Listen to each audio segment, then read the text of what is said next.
you don't know what you don't know. And if you don't know from a corporate governance perspective, to be asking some of these really hands-on plant level operational situations, if you don't do your due diligence and really get to the root of that, you're kind of already creating yourself a recipe for disaster and already creating yourself a situation that is ultimately going to impact your financials, but you're going to see it in other places.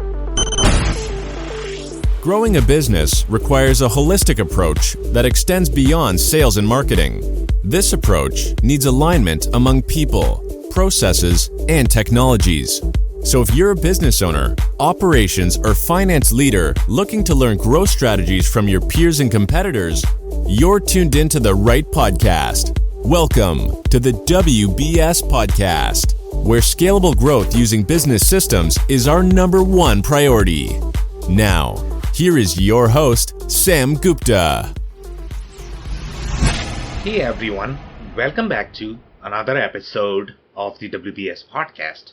I'm Sam Gupta, your host and principal consultant at digital transformation consulting firm Elevate IQ. The supply chain structure defined in the ERP software must mirror the actual supply chain, but it very rarely does. The issue is even more critical when the organizations may have multiple sites to distribute or manufacture goods. The supply chain professionals often need to plan on spreadsheets to make up for the underlying problems in the ERP configurations and data. While there are many definitions of a multi-site implementation, the sites in most implementations maintain their customer, vendor, and item master independently due to the lack of understanding and limitations of the underlying software. This limits organizations in capitalizing on the corporate discounts available globally, exploiting capacity optimization opportunities across the sites, and supply chain planning to minimize the number of hops.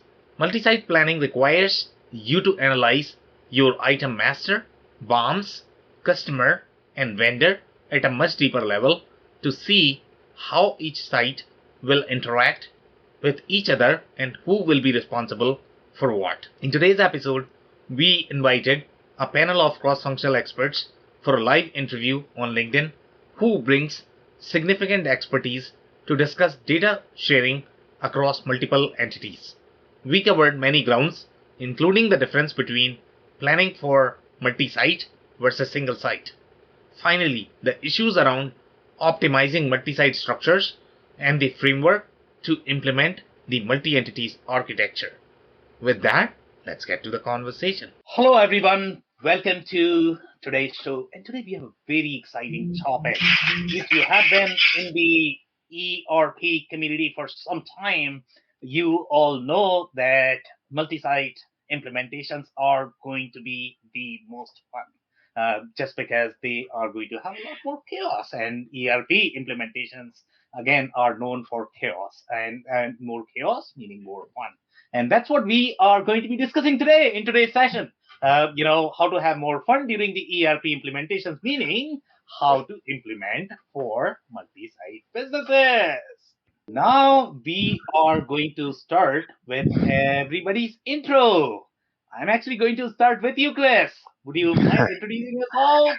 No problems. Good afternoon, everybody. I'm Chris Ghiardini. I'm the president and owner of Turnkey Technologies.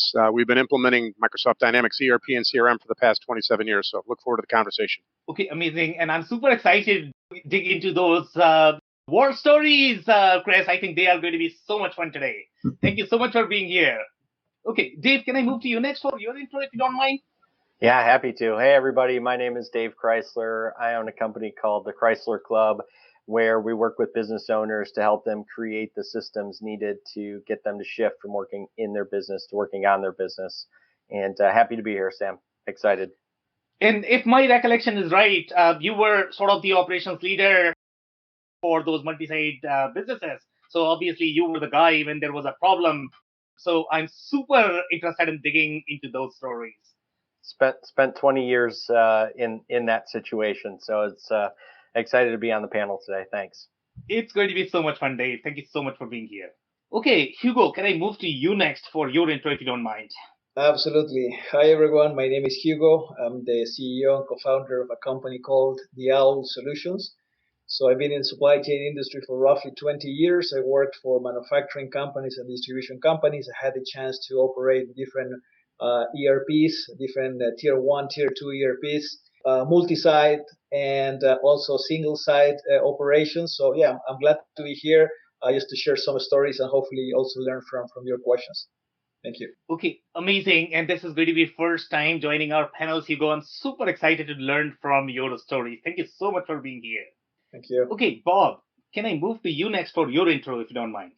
Absolutely. Bob Feathers. I currently work for Bindable in the InsurTech space, but I came before that 30 years experience in manufacturing, specialized in ERP implementations, and my last one was a 7-site, 4-country implementation. So hopefully I can bring a little wisdom to the table. Yeah, so after the intros, Bob, we are going to be covering the stories and we are going to have a little competition here. So 7 sites is pretty big. We are going to check if anybody has done 70. There is a possibility, maybe Chris, but we'll see. We'll check that out, who's going to win today. Thank you so much for being here, Bob. Right, Mike, can I move to you next for your intro? Absolutely. Good afternoon, everybody. My name is Mike Ryan. I am the founding partner of the M. Ryan Group. I'm an engineer, so I like to be very, very creative. And what I do is help manufacturers solve inventory and cash flow problems. And a lot of the clients I work with, besides people and process, technology is way up there.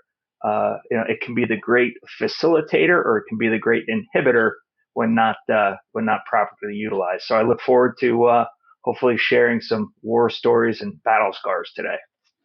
Yeah, and I am super excited to have you, Mike. As you know, I mean, this is probably going to be your first panel, but we have done the podcast and the kind of insight that you bring to the table. I'm always moved, to be honest. I mean, you are super knowledgeable and powerful, so I'm super excited to dig into those stories. Thank you so much for being here, Michael. Thank you, Sam. Of course. Now we are going to dive into today's topic, which is going to be multi-site versus single site. So, Chris, I'm actually going to start with you. Let's say if you are going to be doing the planning for the multi-site versus single site, how would you plan? And I have seen all kind of implementations when it comes to multi-site implementation. Sometimes, and they are all going to be good, bad, and ugly, right? Sometimes there are going to be multi-sites, but they are implemented as single site. So obviously there are going to be tons and tons and tons of problems. So number one, what I want you to do is define what single site planning is versus multi-site. And if you can tell us some of these stories of the multi-site implementation and talk about the different data elements that were shared in the implementation that you are going to discuss.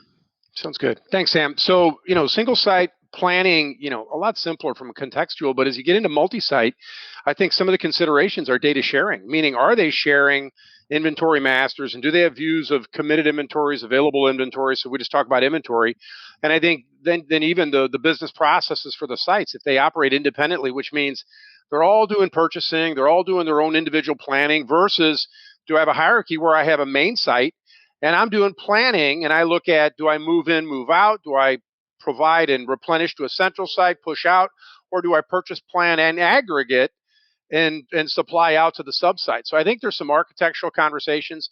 Again, if leadership is centralized, that kind of helps. If you've got a bunch of siloed leadership, right, a lot of fiefdoms, it creates a lot of other challenges. Even if the systems and technology, it's a single company with multi-site within the company where the technology does allow for, overarching MRP planning as well as single site, as well as movement.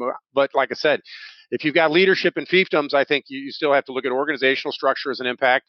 And certainly if we don't have those things all in a great place, inefficiency, we don't get the right discounts, incentives from aggregate purchasing. So there's a lot of things we could say about that. But that's just a few initial comments. Okay, so based on your experience, I'm going to have clarifying, comment or question for you, Chris. So from your experience, obviously you said that your inventory is going to be shared across these sites, and you also mentioned that there's going to be some sort of either the discount sharing or the contract sharing. So in your experience, the customers and vendors are shared as well, or just the inventory across the sites? In a single company model, meaning if these other sites are all single entity, we put them into a single company installation in our ERP, and then we have sites below the company. So from a hierarchy standpoint, we can actually have an entity, we can have a location, we can have sites within locations. So we can actually have, but that hierarchy is imposed within the implementation of the system. So that's the first characteristic of that architecture. So, but again, as you look at efficiencies overall, is it centralized purchasing? Or is it siloed? If it's siloed, you've got redundancies and roles and so forth. So if you just think about cost savings from a labor perspective, that's another one of those rationales there. Okay, so I'm actually going to have one more clarifying question there, if you don't mind. So that is going to be, let's say, if you are putting all your central customers and vendors in one location, and then all of the sites are really inheriting those. So meaning all of the sites are actually going to get all the customers and vendors, and they are going to get some of the customers and vendors that they might not even need, or the customers or vendor may be specific to a site. So do you typically put in the centralized, or do you plan that, these many, let's say if I have 500 customers vendors, out of 500, 200 are going to be shared across the site. So I put that in the common entity, and then this entity is going to require 50 because they only care for 50 additional. So 200 plus 50 is going to be 250 for this one. And then for other entities, it's going to be similar arrangement. But you are not dumping everything in the central entity because you are going to get too many in the child entities. So terminology is important here, Sam. Is it a site or is it a separate entity? So in a separate entity model, we actually end up with two company databases. But even in that scenario, we can share a customer master and a vendor master. In a single entity, it's one vendor master, it's one customer master. If I'm doing centralized purchasing, do I use all vendors for this site that's in Florida versus vendors for the California location? Great. But again, at that site level, that really isn't their problem. At the site, they're focused on production planning, inventory, move in, move out, physical receiving. But again, the vendor relationships and who they buy from, I think there could be a geo factor there where, yes, to your point, in a single entity, there may be vendors in the vendor master that don't deliver to that. But at the same time, could have a utility vendor that's across the U.S. And so there is going to be vendors that not all sites interact with from that perspective. Single entity, separate entities, okay, they would have different vendor masters. Could share, but again, it really depends on the organizational and how independent the teams are that are managing those different entities, if it really is a separate entity. Okay, amazing. So one of the follow-up, question I'm going to have for Dave, and that is going to be based on the comment that Chris made, and that is going to be, when we look at the entity or sites, each ERP system treats the entity and site very differently because each of the ERP systems are designed for specific kind of businesses. Okay, and the if you look at more from the legal definition of entity and site, that could be completely different from how your tax agencies are going to define your legal entity than your operational entity and site. So from your perspective, let's say if I ask you, okay, what is the definition of multi-site, single site, and how the entities are going to be mapped in your operational structure, leaving the tools aside? Let's say if you were to design agnostic architecture for your corporation, where would you structure these entity? Where would you structure the site? And how is going to be your multi-site implementation? And if you could share a story about the multi-site implementation that you have done, what was the business model? What kind of data that was shared among those sites? Yeah, thanks, Sam. And I think Chris kind of already touched on this with the conversation that you guys just had. But from my standpoint, my experience, it really comes down to defining the operation first before you get into, the semantics in some cases, right, Chris? I think your point about making sure we're using the correct vocabulary, but it really comes down to defining the operational needs to be able to define the hierarchy to begin with, to be able to say, okay, do we want to call this a site? Is it really a separate entity? How are they going to interact? The company that I spent the majority of my time with, both implementing and utilizing ERP, I would say that in some sense we were a bit of a hybrid. It was a company that grew through acquisition, and each independent facility was run independently and in some sense treated like an entity because it was a new acquisition facility, and in another sense treated like a site. So it's kind of interesting, Chris, to hear your definitions and how you would look at that from a implementation standpoint, and for me kind of knowing what we had to live through from both an implementation and a use standpoint. It's pretty interesting to me. So appreciate you sharing that. Okay, amazing. So a couple of questions. When you said that, you know what, you need to define this more from the operational side of the house, right? And since a lot of you are connected with Aaron Spool, he comes on a lot of different panels. He is typically our CFO, and since he is not here in the house, we can, make some jokes about the finance community. So as you guys know, that finance folks don't get operations. Everybody will agree with that, right? Unless you have super smart CFO or the finance guys, they will probably get it. But so I completely agree with you that, you have to define this from the operations perspective. Now, operations perspective and the finance perspective are going to be poles apart typically. Okay. So you have to bring them together because you guys need to work together. Right. So can you tell us what is going to be the operational perspective? Let's say if I'm the executive and I'm planning my entities, my sites, and I want to really define from the operational perspective because that's what pays my bills, right? So tell us what is the difference between operational perspective and the financial perspective when you look at the sites and entities. Yeah, from my perspective, it comes down to, the amount of detail that you want to be able to ultimately look at through the ERP and how centralized or decentralized that is. So in my particular situation, I had full P&L control over our facility. So we were looking at it from that standpoint, as well as being rolled up into business units and then as well as being rolled up into the main entity. So that is how I would start to define it is, what level of detail are we trying to be able to look at on a continuous basis and start to go from there. And that to me, I think is what bridges the financial and the operations side of it, because depending on what the answer is there, you can then go and say, okay, these are some of the changes from an operational standpoint that we may need to make. Chris, back to your point about purchasing inventory, those types of things, planning, we might be able to go more of a centralized model in that case because it might not have an impact on the actual plant level P&L that we're trying to track from a financial perspective. Okay, amazing. Thank you so much, Dave, for that. So, Hugo, I'm actually going to move to you next. From your perspective, what is multi-site and how does the planning differ in the multi-site versus single site? And if you can provide an example of the multi-site implementations, how many sites were there? What kind of data elements that were shared in those sites? And if you have seen any challenges in that? 100%.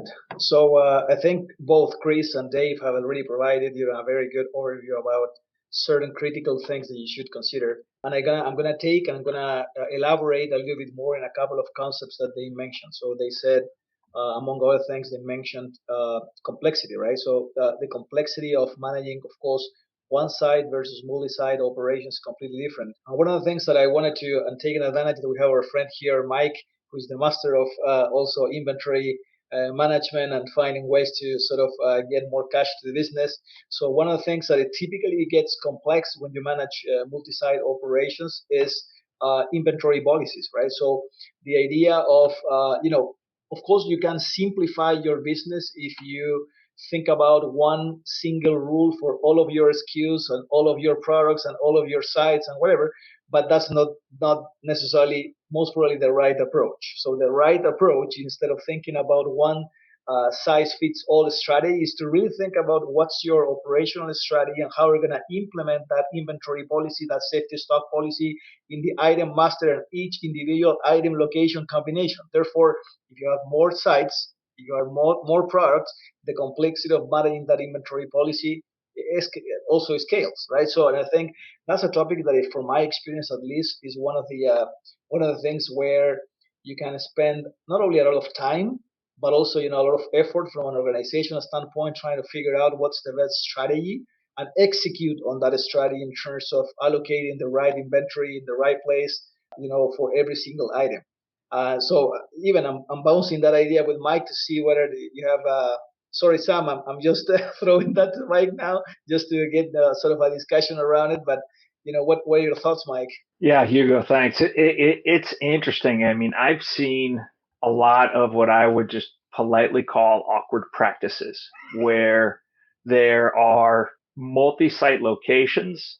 They have, by and large, a data master. And what's always interesting and I find fascinating are the little tricks that people figure out. Like if I put a dash C on this inventory, right, it's mine and nobody else can take it, right? Or if I'm in, Oklahoma and I put a -O on my inventory, then when somebody searches a system to see what is available on the network, well, they're not going to see it.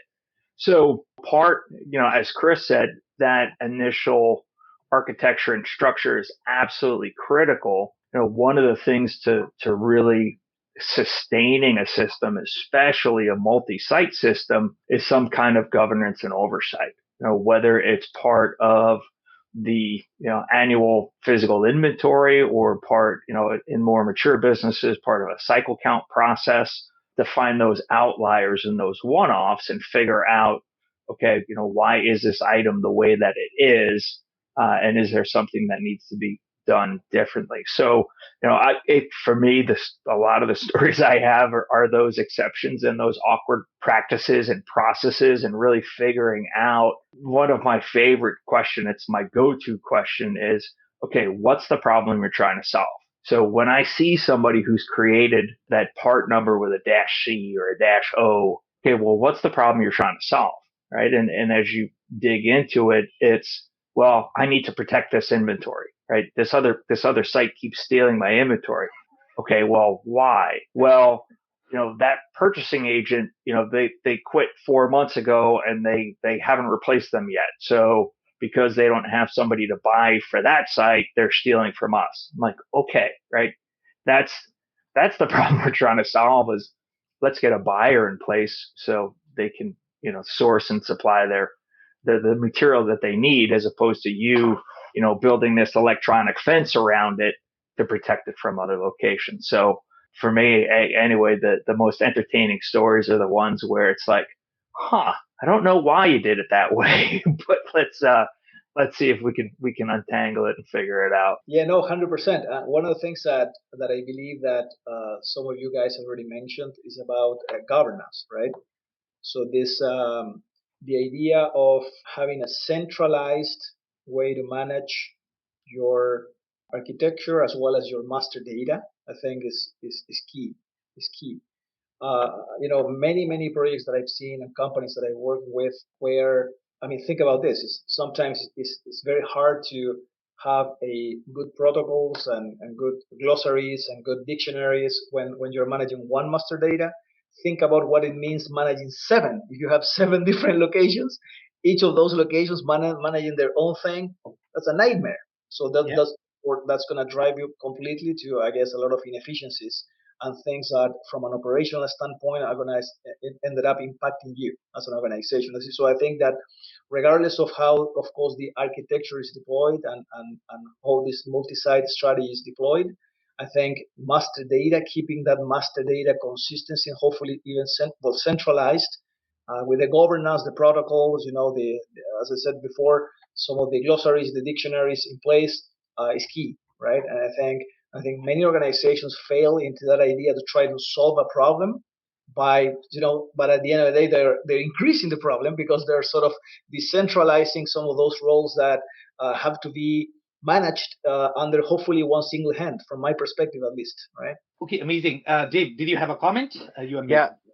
Yeah, thanks, Sam. I just wanted to jump in because I think, Mike, what you brought up in terms of, you see these anomalies that happen within the system and then you start to dig in.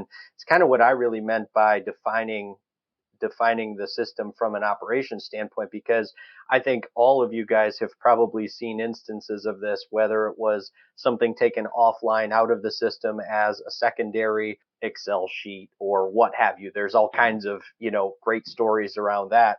And then back to Hugo, kind of your point about defining that, I think too often what ends up happening is from a company perspective, you look at maybe an ERP implementation or some other system implementations as the catch-all, solve-all, and we're quick to do that part. Yes, we're interested. Yes, we want to do this, without going through and defining and asking all of those questions at the operations level, so you can really get to the root of the answers to these questions. It's kind of like you don't know what you don't know, and if you don't know from a corporate governance perspective, to be asking some of these really, hands-on plant level operational situations, if you don't do your due diligence and really get to the root of that, you're kind of already creating yourself a recipe for disaster and already creating yourself a situation that is ultimately going to impact your financials, but you're going to see it in other places. You're going to see it in inventory. You're going to see it show up in other ways. Okay, amazing. Thank you so much for that. So I want to give a chance to Bob as well. So Bob, I know that you have a very compelling story and we want to make sure that we are able to discuss that in detail so that we know what was done in your case, how were the sites and entities were structured, what kind of data sharing was there among those sites. So do you want to describe what was the multi-site implementation? And I'm pretty sure you had probably moved from the single site implementation before. Yeah, I'll just kind of join. I'm going to touch on a few points that David and Chris, kind of everyone touched upon, and I'm going to kind of elaborate a little bit in my own experience.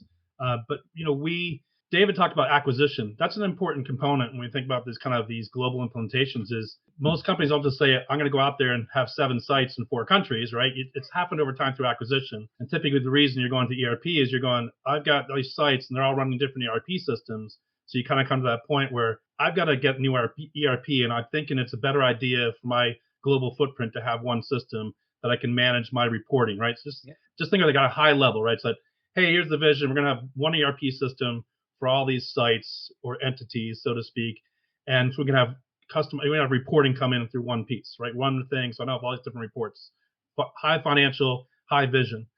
But the important thing you really want to hit upon is the strategy. Like, really, what are you trying to accomplish when you're doing this multi-site? So Chris hit upon it. One important thing is you have to define the entities. So, if you have an entity that is a legal entity, and so that again becomes, that's the thing. You may have multi-sites below it, but in our case, we had multi-entities. We have multiple legal entities that we had to deal with and report upon as they were. Now, we had a global ERP system because what we wanted to do is make sure that reporting was structured. But as we discovered, our company was kind of more of I'll call it, horizontal acquisition. So we had similar types of businesses across the country. So we could start to see some similarities. So what we started to do, but going back to, I think Hugo touched upon it, is the governance is critical, right? So this real strategy of how am I going to build my part structures? How are they, and really understand the database, right? Kind of knowing what it means. Sometimes you have, in our case, we had a part master that resides in the whole database, and then you can assign those parts to those entities and sites. So they don't have to be, so you can have them in multiple places, and then when they're there, you can do some different things with them. But here's some of the things you cannot do with them, at least the system I did. You have to be careful and be mindful of unit of measure, right? So if you're in unit of measure, if you're in Toronto, right, they're going to buy things in kilograms, and we're going to buy it in the United States in pounds. So all of a sudden, you have to have multi-parts. That's okay. I mean, you have to kind of think about what it is. So that's the real tactical level. Unit of measure is one. The other important thing, this whole entity discussion we get involved in, is just taxation and kind of the whole financial. Because you touched upon operation versus financial. So you really have to bring, and I have a big finance background, so I'm not a finance guy, but I spent a lot of time in finance. But I spent a lot of time on operations. That's what kind of brought me into this ERP side. Is you have to address what does those financial transfers look like. It's easy to say, yeah, we're going to have this centralized inventory, but there's kind of these ins and outs, right? These legal entities that are moving material. Am I buying it from you? Am I selling it to you? Can I show a profit or not show a profit because I still as an organization can't show myself making a profit against myself because I have to report on that.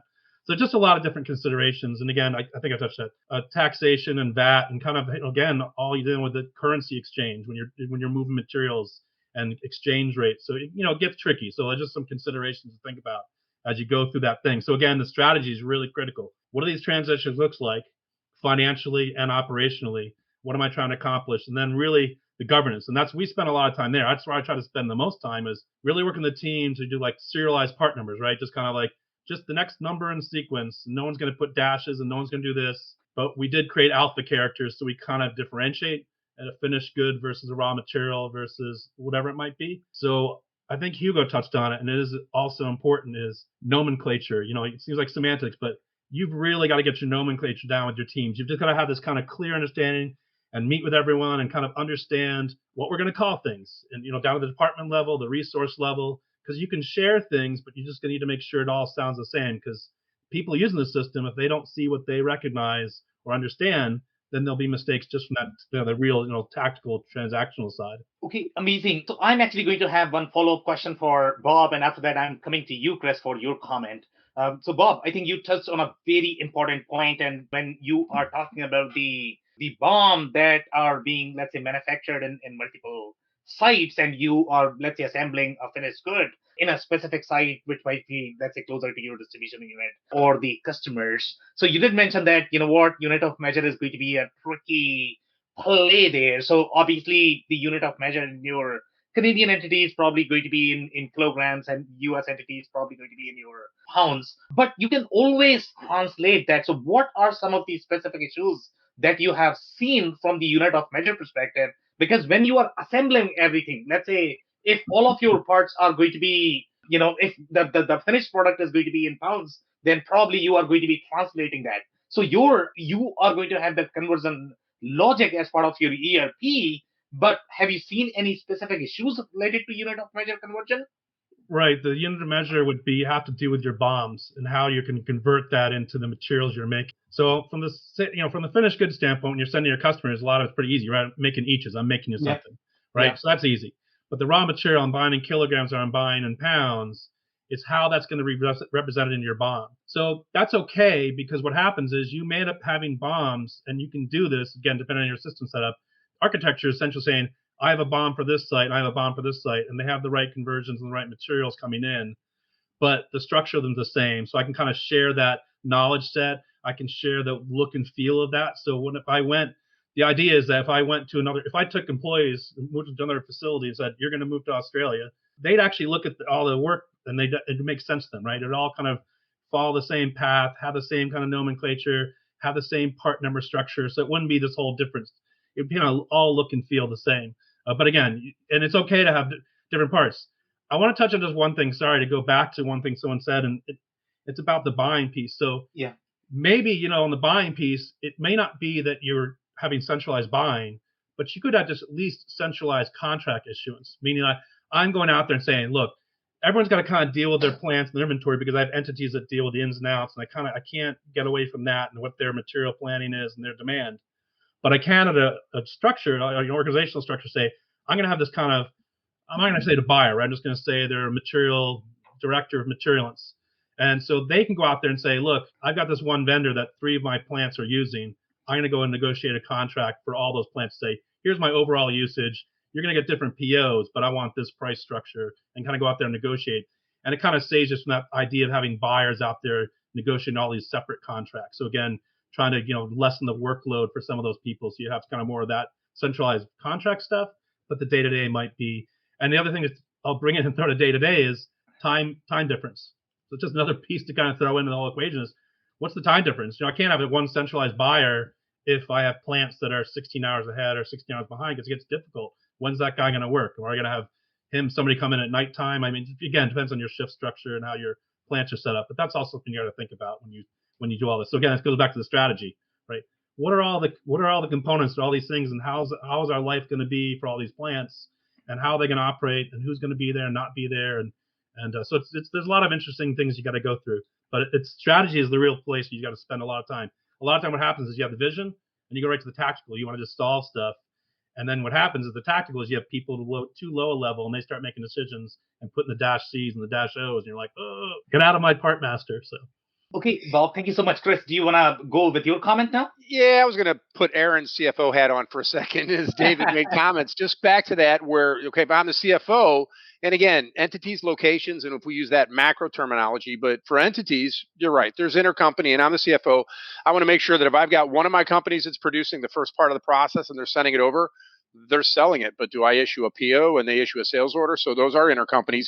But if we come back to that architecture, as a CFO, I want to have a financial dimension that represents that location. Why? Because I want to be able to see your balance sheet inventory. I want to see your purchase price variance. You as the operations guy, I want to see the micro view of your world. Now, within your location, guess what? Architecture again. Hey, you know what?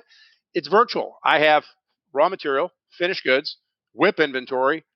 Oh, what's this? A quality or a problem area, even a return. So you may have other locations within your physical location, but as the CFO, I don't need that dimension. But what you might have is a general ledger account that represents WIP inventory, raw material inventory. So again, as he's out there doing his physical inventory, we're looking for those variances at that location level so that we can manage better and prevent that. And like I said, Mike, governance, you're correct. You've got to have your business processes, the correct approvals, make sure that people aren't getting off the reservation and hiding inventory. I don't know, but interesting comment. So Okay, so I am actually going to have one clarifying comment based on what Bob has mentioned, and after that, we'll move to the second question. So, Bob mentioned one thing about the unit of measure, and I keep coming to that because unit of measure is really, really, really critical.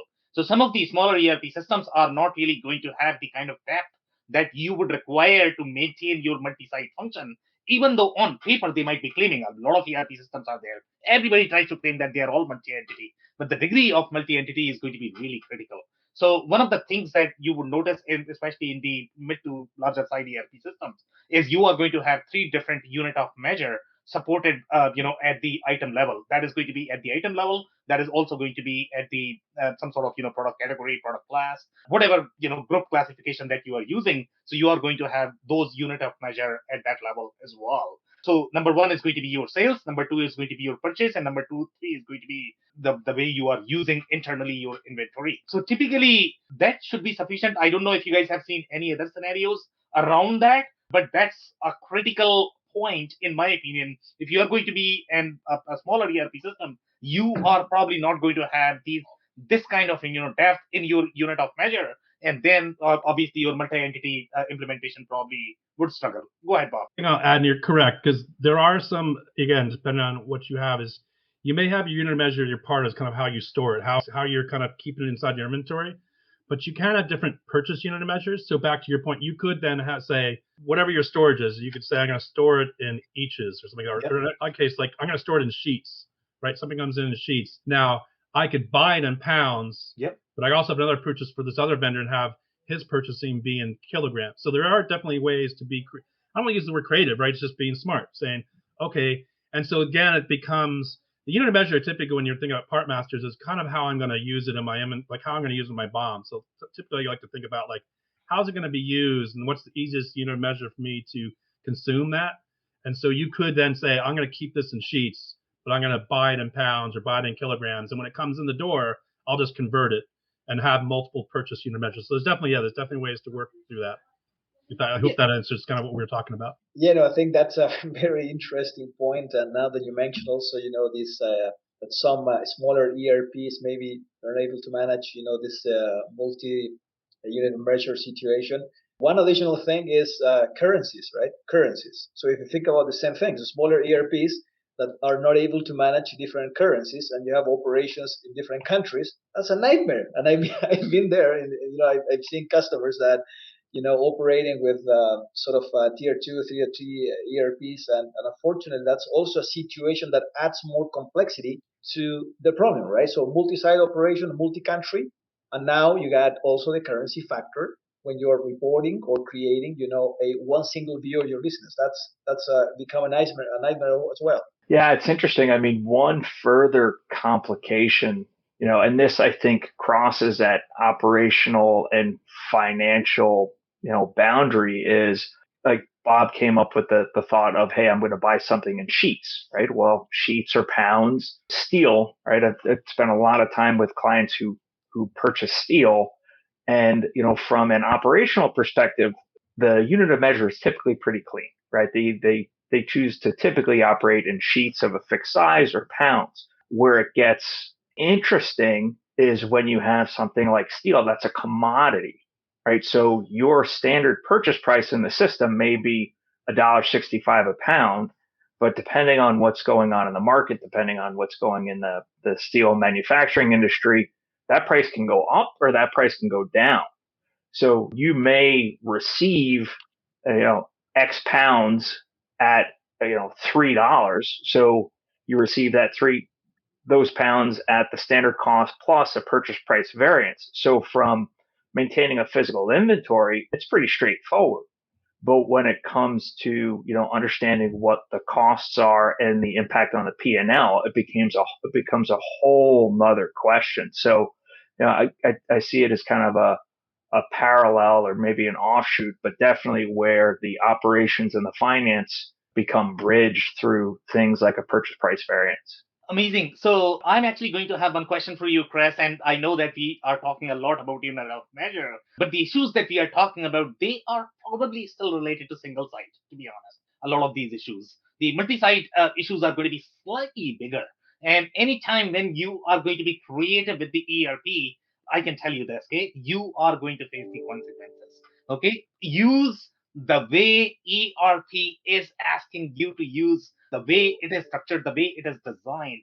Otherwise, you will have consequences. So let's say if you were the executive, Chris, and you were going through this process of multi-site approach where you have to make these decisions, okay, which are the parts which are going where, versus, if I have any sort of multi-site bomb where you might be buying part from a particular place and then, manufacturing at multiple locations and then you are assembling at other one.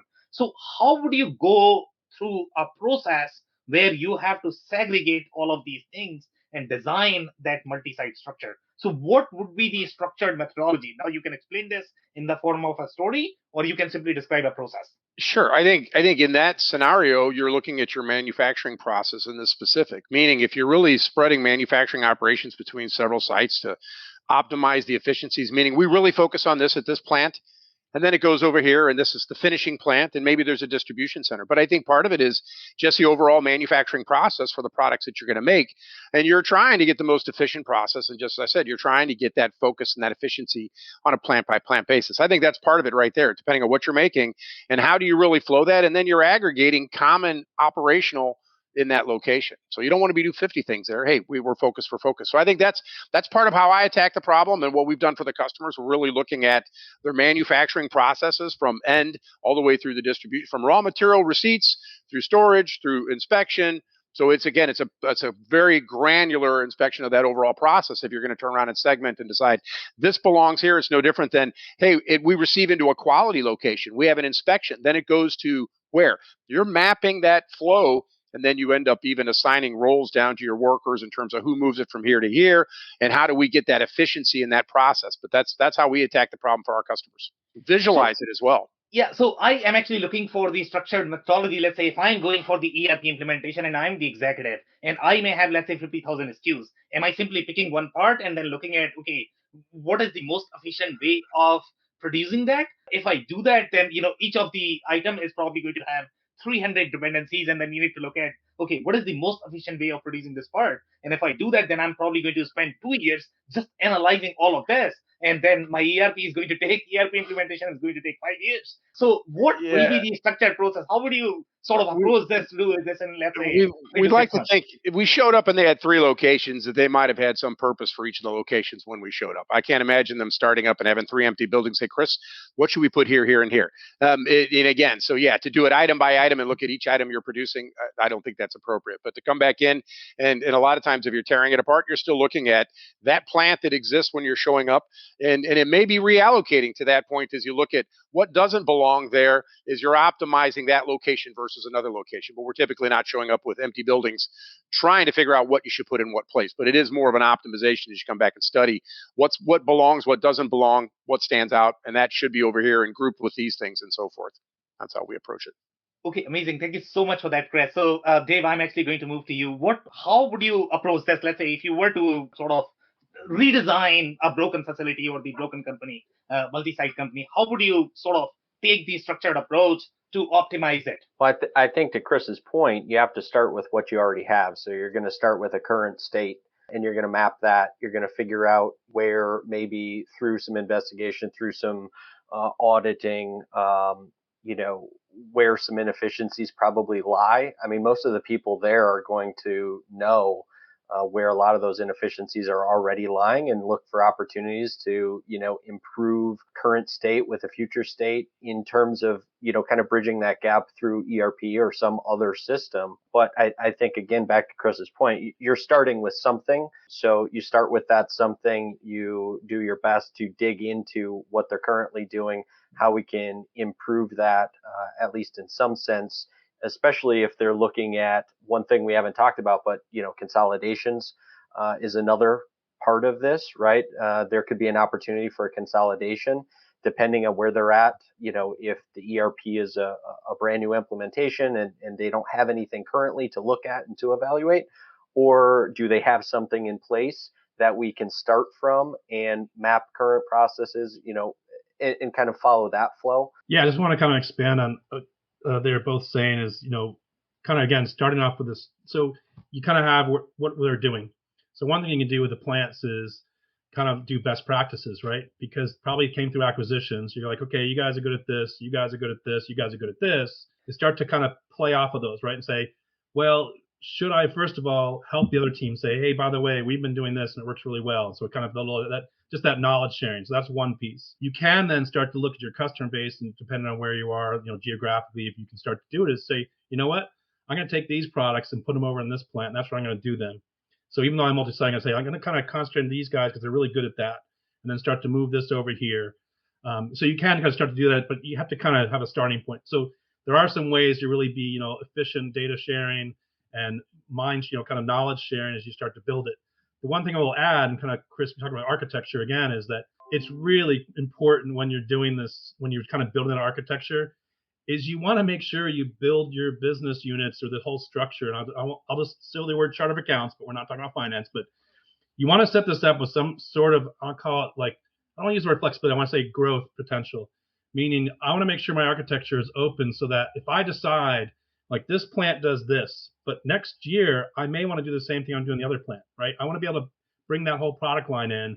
So I don't want to do things inside of my BOM or inside of my resources or inside of my part IDs that's going to break that. That if I go to, so it's the idea is like I'm doing paper and plastic here and only paper over here, but next year I want to do plastic over here too. I want to be able to add that business unit because it really makes sense to me as I grow my business. So it's just important, again, the architecture is really get that right, because you don't want to have it be broken and say, I'm letting people do something different with the same thing because it's going to end up breaking later on. So you got to be really mindful of that. Even if you don't know you're going to do it today, right? Think about where do I think I might be, or I don't know I'm going to be there, but I'll leave myself open to that idea that through consolidation or through expansion, I might end up throwing those businesses to other areas of my business to grow them organically. So Yeah, I just want to jump in. That's kind of why I brought up, depending on where, if we're talking about brand new ERP implementation from scratch, in my mind, some of this information you're not going to have. It's really accessible through ERP implementation. So I think there's discussion around that with it, depending on, Sam, back to your point and your real question, if we're talking about a company that already has ERP and that we have access to a significant amount more data to be able to make those determinations. Kind of, Bob, back to what you were saying as far as, how does this company grow? Are we going to change product lines? What is this company really good at? All of those types of things versus going into a brand new installation. You don't have access to that same data. You might still have some growth plans that you're trying to achieve, bigger vision type stuff based on the leadership team. But I think there's, a difference to at least be, talked about in terms of approach based on the amount of information you have access to today to potentially move you forward to upgrade or potentially another, implementation. Okay, amazing. Thank you so much for that, Dave. So, Hugo, I'm actually going to move to you next. What will be your structured approach? Let's say if this were, and I don't know if you have been involved in any sort of multi-entity implementation, how would you approach this when you are structuring the right plan for the right product for the right job? And obviously, you want to have some sort of flexibility as well, so that if, let's say, Bob tomorrow wants to move these products or the capabilities to another facility, he is able to do that from the business perspective.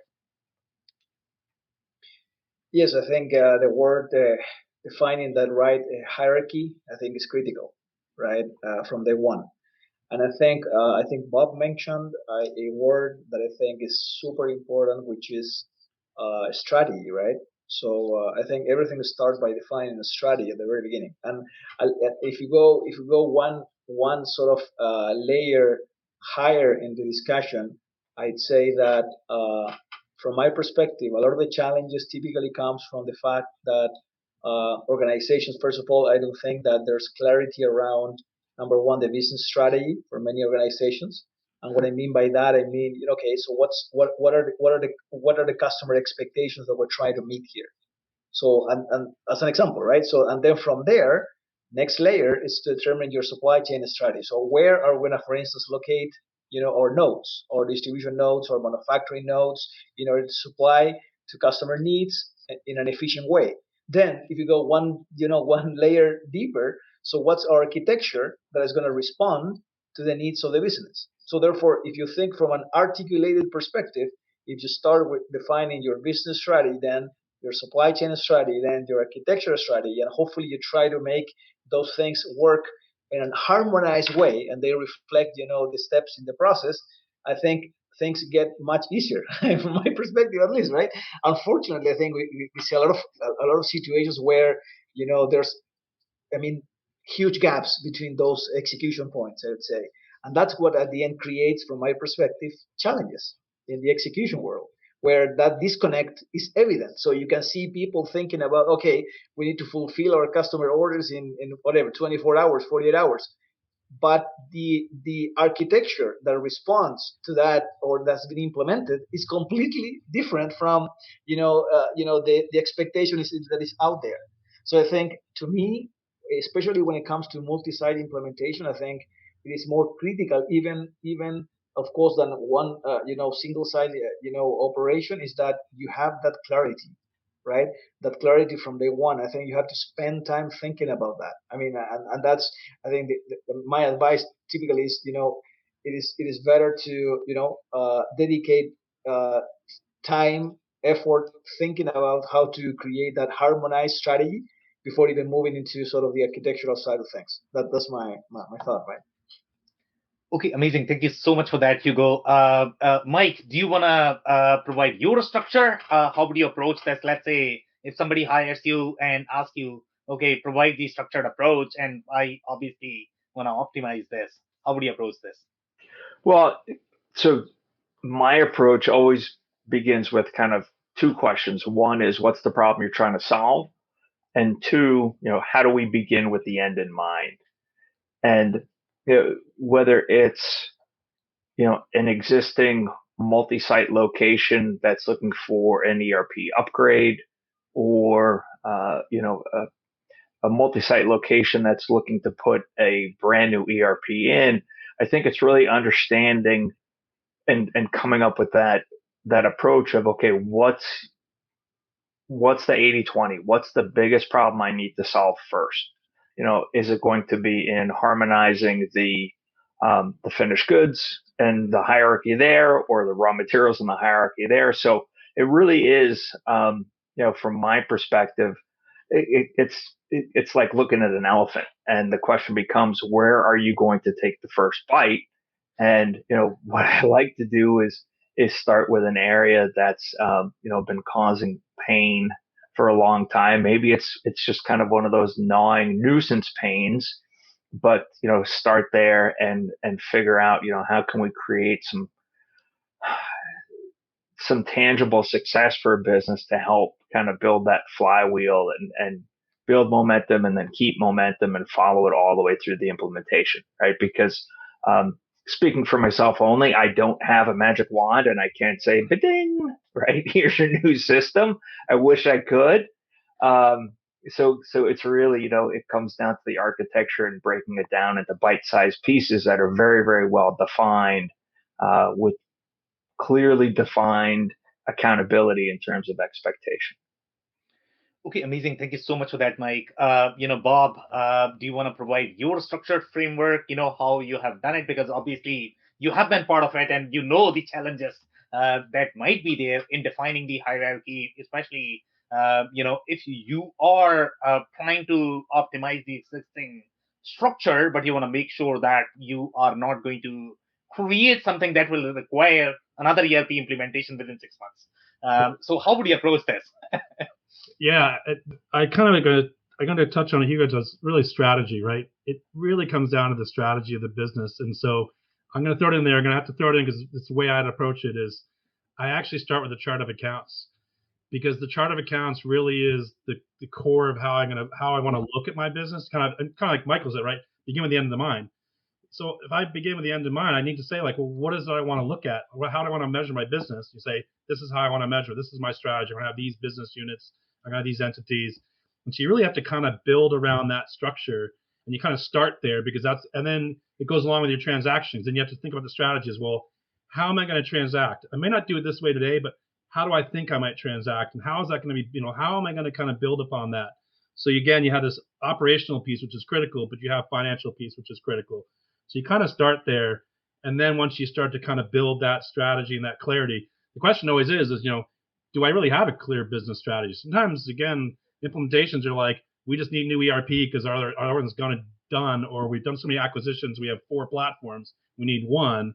And it just kind of starts there. And then hopefully you have some people that kind of are smart enough to say, well, what else are we going to do other than just implement an ERP? So again, I want to say, the strategy, but the strategy for the chart of accounts really to me is a place I'd start to structure that conversation. And then things will start to build off of that.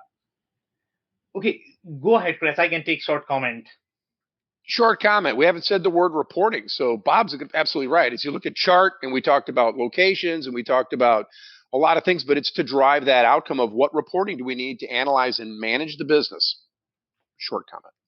Okay, amazing. Thank you so much. So we have roughly 4 minutes. We can take roughly a couple of sentences closing advice because we want to be respectful of everybody's time so that we can finish on time. So Chris, what would be your closing advice for the listeners who might be going through the multi-site implementation? Sure. And I would say the first thing is don't be biased. Take a fresh piece of paper and draw it out. Entities, locations, within a location, and rationalize it, and then talk through each transaction. How's this one going to work? How's it going to flow? How's it going to hit my P&L? It's a rinse and repeat, and that'll help you validate, and then you go configure. But don't be biased by the way you have it today. That's the most important thing. Don't be biased. I agree completely. Thank you so much for that. Dave, what is going to be your closing advice? I think, Chris, you just keep stealing the thunder here, man. That's just so quick and concise. But I just have to say, I totally agree with that. What I see time and time again are people wanting new systems, ERP, inventories, any type of system. And all they want to do is recreate what they already have in a new package. And it's, one of the top mistakes that happens. So, Chris, thank you for saying that. But, start fresh, make sure that you are engaging people at all levels throughout the operation, throughout the organization. And there's a difference there. I said it both ways intentionally. Make sure you involve people, the people that are doing the heavy lifting, the people that have the long-term vision. Okay, amazing. Thank you so much for that, Dave. Hugo, what's your closing advice? Couple of things. Use common sense many times. And why is that? Because sometimes, think about this. Manufacturing and supply chain, managing supply chain, especially in the environment that we're today, is complex itself. So instead of adding more complexity to it, try to find ways to simplify the complexity of your business by thinking about a strategy, thinking about a reasonable execution, applying common sense, leveraging the experience of your people, best practices, but thinking about simplicity. We don't want to complicate our lives even more, right? So let's make it simple. That's my advice. Okay, amazing. Thank you so much. Bob, what is going to be your closing advice? So I love all these comments, so I'm just going to kind of add to them. But I would say, I'm a blank slate guy. So kind of going to what Chris said, I go in there with a whiteboard and say, pretend we don't do anything. Pretend you don't know anything. Let's talk about how we want to build this. I just like to kind of start fresh and say, I don't care how we've done it. How do we want to do it? How do we want this to look? So with that, I would say the key components just in that kind of conversation is make sure you have alignment, right? Just get everyone aligned to kind of how you want to move towards. You have this nice clarity. So you just start to build. You just kind of have this idea like, okay, we're all aligned. We're all talking the same language. Even again, I hate to say nomenclature, but nomenclature is important just because you got to make sure everyone's kind of aligned and it makes sense to them. So these are all great stuff. Okay, amazing. Thank you so much for that, Bob. Mike, what is going to be your closing advice? So building off of what Bob said, it's taking that blank sheet of paper, begin with the end in mind, and have the right people in the room who can help shape ultimately what the deliverable is for the system, right? What's the problem you're trying to solve? Who are the right people in the room to answer it? And figure out your destination, then figure out how you get there. Okay, amazing. Thank you so much for that, Mike. On that note, I again want to thank you everyone for your time and insights. Thanks, everybody. Have a great day. Thank you. Thanks, Sam. Thanks guys. Everyone. Thank you. Thank you. Care. I cannot thank our guests enough for coming on the show, for sharing their knowledge and journey. I always pick up learnings from our guests, and hopefully you learned something new today. If you want to learn more about Chris Gherardini, head over to turnkeytech.com.